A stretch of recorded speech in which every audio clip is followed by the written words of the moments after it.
Praise the Lord, dalaygon ang Dios, maayong buntag. Good morning mga kaigsunan, mga kamisyon. Ako diri sa mabugnaw nga dapit sa Kabaybayunan. Kung ganahan ka og pagampo, gusto ko maampo nimo. So tiwasan ni ato ang mubo nga video og wala ko nasayod kung gusto ba ka og milagro karon. Nasayod ba ka nga ang milagro available na 24/7 sa Ginoo sa mga tao nga adunay tinud-anay nga pagtuo sa Ginoo. Gani ang Bible nagsulti nga ang tanan nga imposible sa tao, posible sa Dios. Kanila nga mituo. So ang buhaton nimo mutuo ka, ibutang nimo imong hunahuna kasing-kasing diya kang Hesus. Ambot pasabot nga ang tanan nimong kumpiyansa yatag sa Ginoo. Kay unang-una wala tay mahimo kung wala gyud panabang sa Dios. So ibutang imong hunahuna kasing-kasing tuoy sa Jesus. Ang Bible gali nagsulti nga fix your eyes unto Jesus sa Hebrew 12 verse 2. So fix your eyes unto Jesus, the author and the finisher of faith. So kung gusto kag milagro, I don't know sa klase nga milagro imong gusto karon. Milagro ba sa kayuhan? Milagro ba sa imong pamilya? Milagro ba sa imong trabaho? I don't know kung nangandoy ba kag promotion karon. Kung ikaw karon nagtanaw ani nangandoy kag promotion, mahimo na sa Ginoo. I don't know sa imong gusto nga mahitabo sa imong kinabuhi karong tuiga.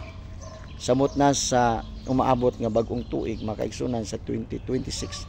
Gusto ba ka mo abroad? Gusto ba ka makanegosyo? Gusto ba ka magabaton og nindot nga negosyo o trabaho?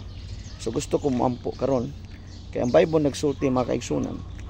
Yan ang Bible nga, call unto me and I will answer thee, and I will show you great and mighty things which thou knowest not. Basa nimo na sa Jeremiah 33 verse 3. Na kung gusto kag milagro, push sa makajot, and then bear with me. Just believe with all your hearts nga kini nga pagampo mamuhat ni sa imong kinabuhi, mamuhat ni sa imong pamilya, mamuhat ni sa imong kasing-kasing, sa imong trabaho, mamuhat ni sa imong negosyo, mamuhat ni sa imong damgo ug pangandoy sa kinabuhi. So right now, okay, ibutang imong kamot, ibutang imong kamot sa imong cellphone sa screen, and then just bear with me, and then have to believe nga through this simple prayer dunay divine contact or divine connection nga through prayers gamiton ko sa Ginoo nga instrumento para nimo. And then afterwards aning atong pagampo na ay mahitabo sa imong kinabuhi, na is something beyond sa imong expectation, buhaton sa Ginoo sa imong pamilya, sa imong kinabuhi, sa imong pamilya, negosyo, transaction, tanan nga naglambigit sa imong kinabuhi. So uban ka nako nini nga pagampo og tuoy ini sa kinasing-kasing kani nga simple nga pagampo, simple nga pagampo, mulihok ni sa imong kinabuhi. Hallelujah. Father, in the mighty name of Jesus, salamat sa igsuon ako nga mituo ni nga pagampo, midawat ni nga pagampo, kinasing-kasing nga mituo kanimo.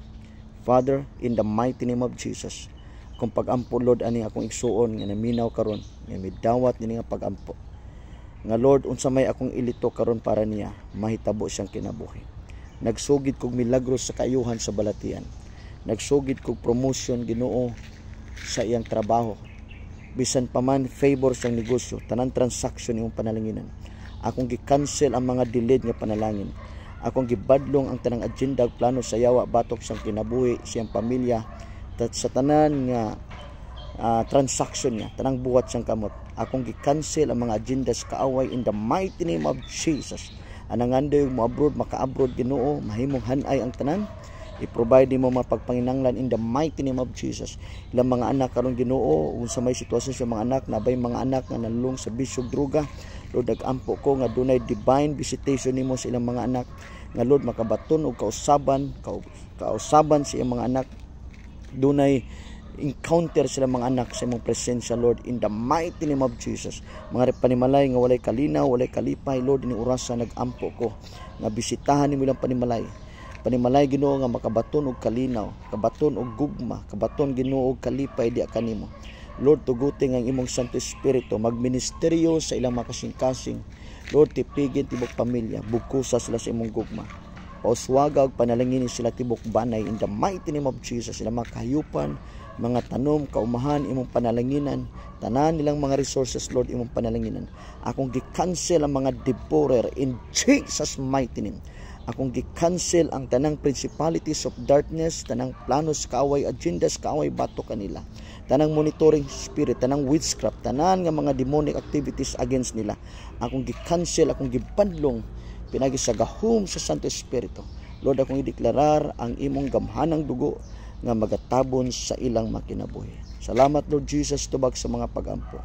Dalaygon ka, O Dios, nining orasa alang nining akong igsuon nga naminaw karon. Salamat sa tubag sa mga pagampo. Salamat sa imong bendisyon, Lord Jesus. All the glory and honor and thanksgiving belongs to you. In Jesus' mighty name. Amen. Amen. God bless you.